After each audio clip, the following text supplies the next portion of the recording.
The third reading of Parshas Tetzaveh opens with a discussion of the Kohen Gadol's robes, known in Hebrew as the Me'il. Chapter 28, verse 31. V'yasisa es Me'il ha'ephod. You will make the robe of the ephod. It's called the robe of the ephod because the ephod, the apron we talked about, is tied over the Me'il.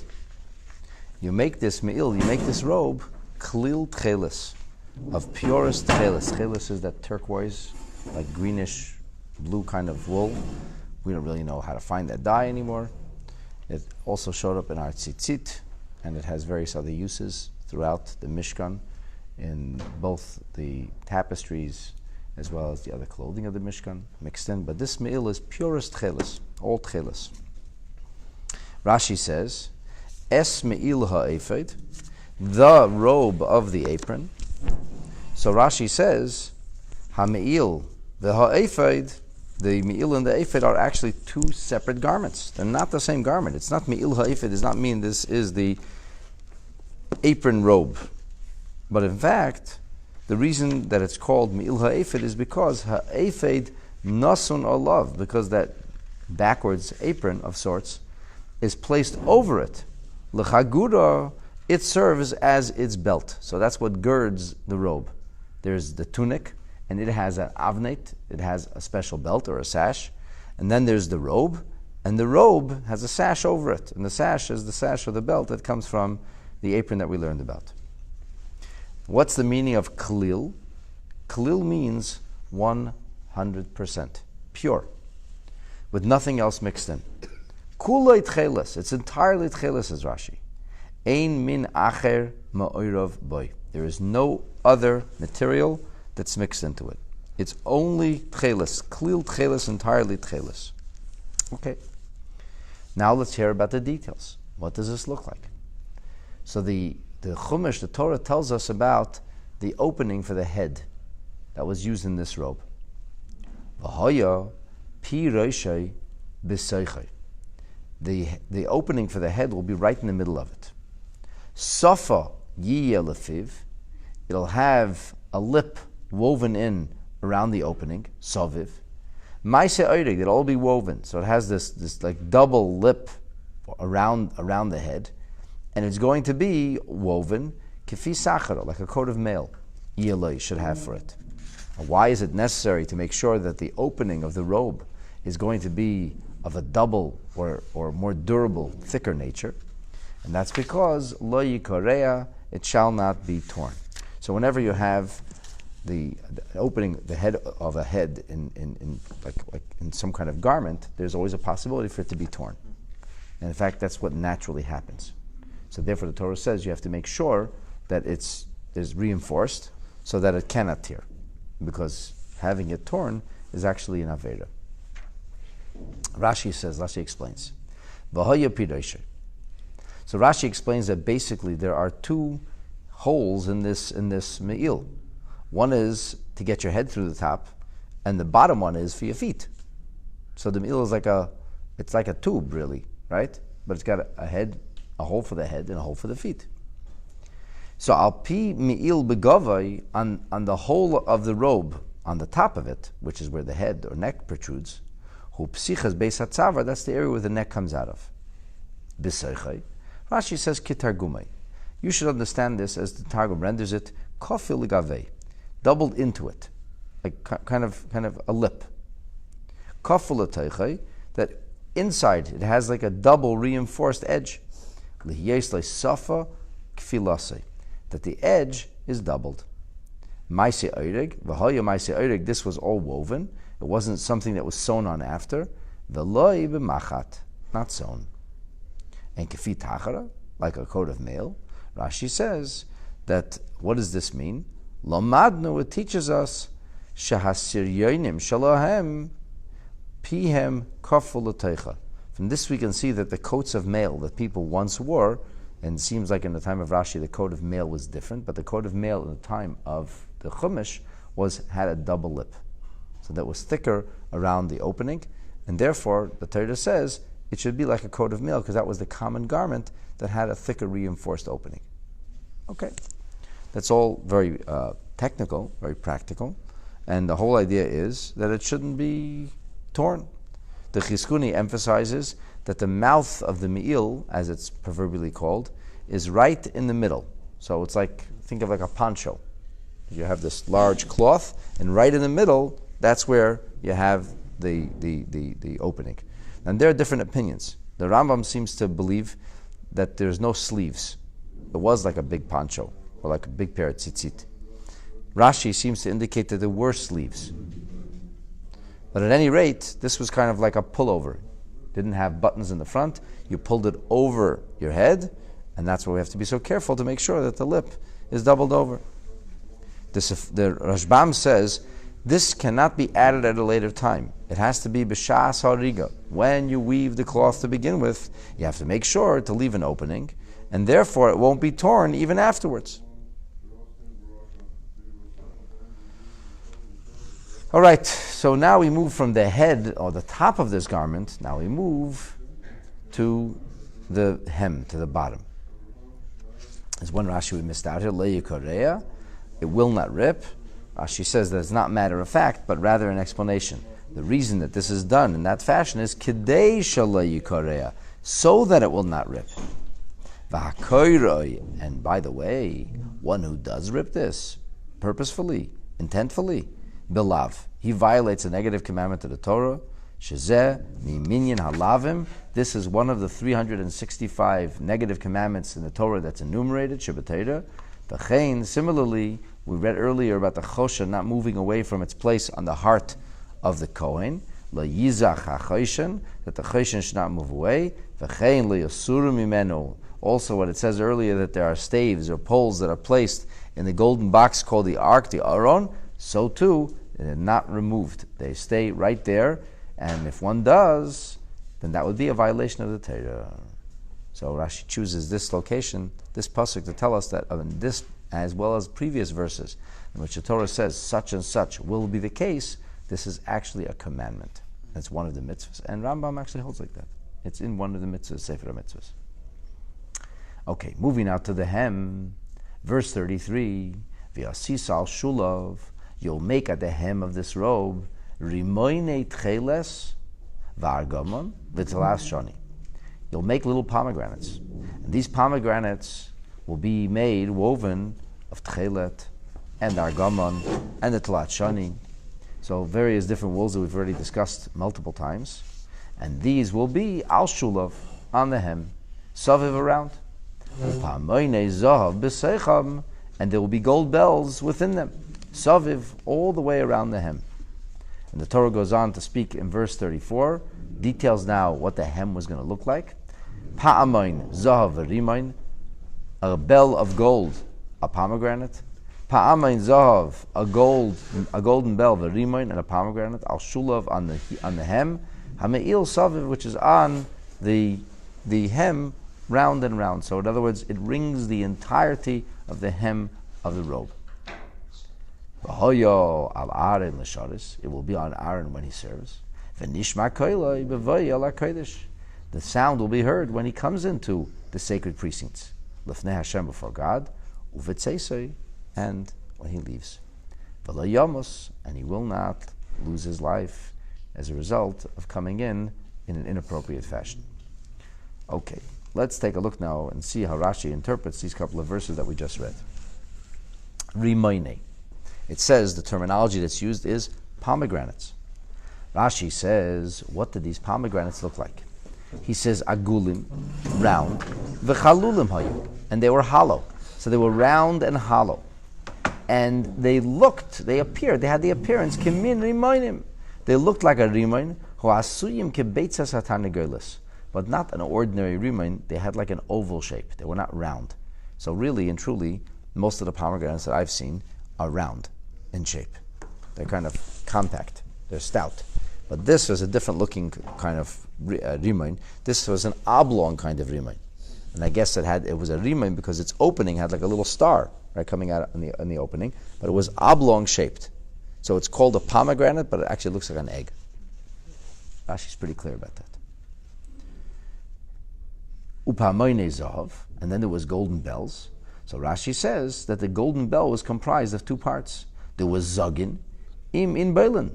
There was kind of a skin, or a covering, a tube, some kind of outer layer, and then there was a clapper inside it, which is the description of a typical bell. Now, you probably all know that they did find a little gold bell in the sewage outside the Beis HaMikdash where the sewage would have run by, and we theorize that it's very possible this is one of the gold bells of the Kohen Gadol's robes. And you can actually Google it and you can hear it. They tinkled it. It says the first time that tinkling has been heard in 1950 years. And, I can't know with certain. Nobody can know. Maybe it was a gold bell on some little girl's doll. We don't know. But there's a good possibility that it comes from the Kohen Gadol's robe. It's exactly where it should have been, because the sewage from the Beis HaMikdash would have washed down along the Tyropian way and would have landed down in what they call the Silwan, and that's where it was found, along with many, many other artifacts. At any rate, this is the business of the hem of the robe, pomegranate and gold bell, pomegranate and gold bell, and this is b'seicham saviv. Rashi says b'seicham does not mean in the pomegranates, it means beinehem, between them. Saviv, all around.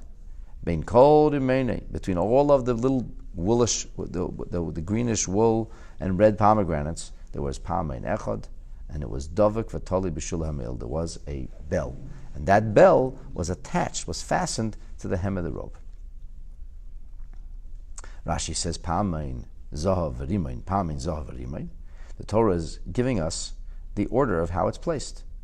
First, there is a pamein zahav. First, on the edge of the hem, there is a golden bell. Then there's a riman etzlai. Then there's a little pomegranate that's hung next to it. And then it continues in that fashion. So a gold bell on the edge, a pomegranate. A gold bell, a pomegranate. And that's the way it moves all the way along the hem. So the bell is not actually attached to the pomegranate. It's like sitting in between. According to Rashi, the bell was in between. Bell, pomegranate, bell, pomegranate. And that's how it was ringed. The whole bottom was ringed, no pun intended, with bells and pomegranates. V'la yamos, and he won't die. Rashi says, Miklalav atashmehein. The Torah says he won't. So from here you can understand what happened. Lo yischayev misa. He wouldn't become found wanting before Hashem in a most severe fashion, in which it would be a fatal consequence. If he enters the Holy of Holies, or even the holy precinct, missing one of the 8 garments, so then chayev misa b'dishamayim, then he's chayev misa b'dishamayim. Now, of course, the problem with this is, the Torah says v'la yamos. Rashi is interpreting it as a broad statement with regard to all of the 8 vestments. So why does it show up here specifically with regard to the bell? So this is a bit of a challenge to try to understand that. And the Ibn Ezra says that the business of Nishma Koiloi is that when Aaron will serve in these special clothes, his voice will be heard, or there'll be accompaniment of sound to his prayer, and the accompaniment to the prayer, the tinkling bells, will kind of accompany the prayer and enable his prayers to be heard. So in other words, according to the Ibn Ezra, Nishma Koiloi is not that the voice of Aaron's bells will be heard. It says Nishma Koiloi, his voice. Ibn Ezra says whose voice? Aaron's voice. It's just that, just like when you have a person who sings, if you have singing and you have musical accompaniment, then the voice or the singing is much more beautiful. So too, Aaron's voice, when there has musical accompaniment or a tinkling bell that goes along with his prayers, then his voice will be heard on high. That's how the Ibn Ezra interprets it. Ramban says, why is it so important to have his voice heard? Ramban says, there was no door for the Kohen Gadol to knock on, but it was appropriate to announce your arrival. So he had bells as if it was like he's ringing the bell. And really it was for the Holy of Holies. Really it was for the holy, this special area. But nonetheless, the point is the Kohen Gadol would enter, wouldn't just enter, he'd first ring the bell. And if there's no bell attached, well, attach bells to yourself. So that was how Ramban explains his business of the bells that are ringing. The Chizkuni says that ultimately this refers to all of us. It says we, the Jewish people, would hear the sound of Aaron's approaching, and this would inspire all of us to pray with greater fervor and with more focus, with greater kavanah. At any rate, that's the story of the bells, and that's the story of the pomegranates, as Rashi explains it. So now we're going to take a deep look at the bells and pomegranates and see that Ramban has a very, very different approach. You can open the Biurim book, the page Reish Nun Dalet, and here Is the pomegranate just for decoration? you don't have the books, they're right there. Huh? For decoration? Like the bell, you clear what the purpose is, right? To announce Aaron's coming or to accompany his singing. So what's a pomegranate? Just a decorative? So that's a very good question, right? That's a very good question. You're asking, so what's the purpose of having the pomegranate, right? Because the bell... Why not have bells all along? Right, the bell has some kind of function. So clearly it seems that the pomegranate would be a decorative accessory, right? Okay, so this actually becomes an issue. Ramban makes an issue out of this. This is part of Ramban's question. He says, so what is the purpose of those pomegranates? Ramban is going to maintain that the pomegranates actually held the bells inside them. So there was a wool bell and a pomegranate actually inserted into it, which could perhaps slightly muffle the sound or soften the sound or protect the bells, but it actually served the purpose. So let's take a look. Page Reish Nun Dalet, Siman Tezvav. We have the quote from Rashi here. And now the Ramban asks a question on Rashi. And this is the Ramban's question. This is a quote. Lo yadaiti, I do not know, lama asa harav ha'pamaynim la'atzmam. I do not know why the Rav, the master, meaning Rashi, described the bells as being hung or fastened separately onto themselves. A pamain, a bell, bein shnei rimainim, between two pomegranates. I don't understand it. Ki im kain, for if so, says Ramban, lo yhoya rimainim b'shamshim klum. You hear that, Nathan? Sound familiar? Sorry. I was looking for what the page. Page Reish Nun Dalet. Reish Nun Dalet, okay. I just read the Ramban's question, and it sounds strikingly like your question. Oh, okay. Ramban asks, if the bells were placed between the pomegranates, says Ramban, if so, what purpose did the pomegranate serve? What's the purpose of having them there? So you'll say, it was decorative. Says Ramban, ve'im l'noi, and if for the purpose of decoration, he says, if it's decorative, lama haya eisin kirimaynim chalulum, then why bother making hollow pomegranates? Yasim kimin tapuch izov, then make gold apples. Ramban says that the pomegranates housed the bells. That's why they were hollow. That's why they were pomegranates. But he says if you're not going to have pomegranates, meaning they don't have a use, they're just decorative. Well, if it's decorative, then go with the apples. Why have blue pomegranates? Go with gold apples. That's the question. And because of this reason, Ramban comes with the conclusion, Harimaynim leishimshu l'noi bavad, that the pomegranates did not merely serve a decorative purpose, but rather Elo ha'pa'amaynim hayatmunim b'toich chalal ha'rimaynim, that the bells were actually held inside the pomegranate, the hollow pomegranate. Elo shalacha'ira, ostensibly, Shailas Ramban, the question, Lama hayu asuyim kirimaynim chalulim, why were they made of like hollow pomegranates? Instead, make them gold apples. Eini muvenis. That's not understood. Why is that any better? The Torah says rimainim. So Ramban says, if it was just decorative, it should be apples then. Maybe it should be plums, blackberries. I mean, like, what kind of question is that? The Torah says pomegranates. He says, buy pomegranates. If it's decorative, it should have been apples. What kind of question is that? So, and the Mefarshim asked the question. In fact, the Rabbeinu Eliyahu Mizrahi, the Re'im, he says, "Lo yadaiti lo mabacher hatapuchim yesem eramayim." He says, I don't know what's bugging on Ban here. He says, I don't know why he's choosing apples over pomegranates. It's not like you're eating this stuff. What difference does it make? What difference does it make? Well, gold certainly makes more sense. Like that's So gold pomegranates. yeah, okay. So But Ramban doesn't say gold pomegranates. He says gold apples. This is a big question. apples take up too much space. I think he's off base there. So make a smaller apple. The Nimukei Shmuel explains that the Ramban's question was, why were the Rimainim Chalulim, why were the pomegranates hollow, if the hollow nature didn't serve a purpose? Pomegranates by nature are hollow. That's what they are. They're packed with seeds. But the thing is, it's a cavity. However, you could make a hollow apple too. Like, really, it doesn't make a difference. A hollow apple, a hollow pomegranate. What's the difference? So the Rebbe says, via Shleimar, on a simple level, there's an easy answer to this. Shailas Ramban mevuseses al kach shetzurus hatapuchim mefia kvar b'mishkan. The question of the Ramban is predicated on the notion that within Mishkan terminology and within Mishkan design, we already have one other example of something which is decorative rather than functional. And what did Rashi himself call it? Rashi himself referred to it as an apple. And that was on the menorah. There were these spheres. Some people call them knobs. But they really weren't knobs. They didn't serve any purpose. They were decorative. And the decorative spheres on the menorah, Rashi says, were kamin tapuchim. Rashi says they were like apples.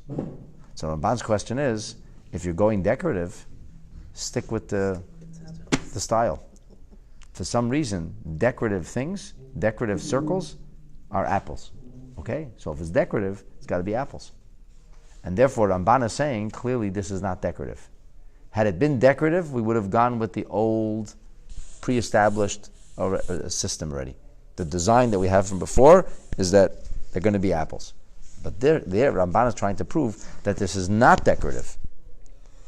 And that's why it served a purpose, namely that it would house the bell. And this then is the question of the Ramban. If the purpose of the Rimainim was merely lenoi, for beauty, it was just a decorative accessory, so then why choose a new shape if you already have a shape? You're going with a blackberry, you're a blackberry. You're going with an apple, you go with an apple. You choose your shape and you go with it. Don't keep switching around. Whatever your style is, just go with it, and that's it. The menorah already established that we go with apple. Okay, if we're apple people, then we go with apple. So really then, we have to understand this. Why that itself has to be understood. So why are apples decorative, and why are pomegranates functional? Like, what's the difference between apples and pomegranates? So the Rebbe sets out here now to explain in the Shita of Rashi, because Rashi does say they're both decorative. Ramban's question is a good question now. He says, if decorative, follow the old system. We already have a pre-established way that decorative circles are called apples. Okay, fine. Rashi knows that.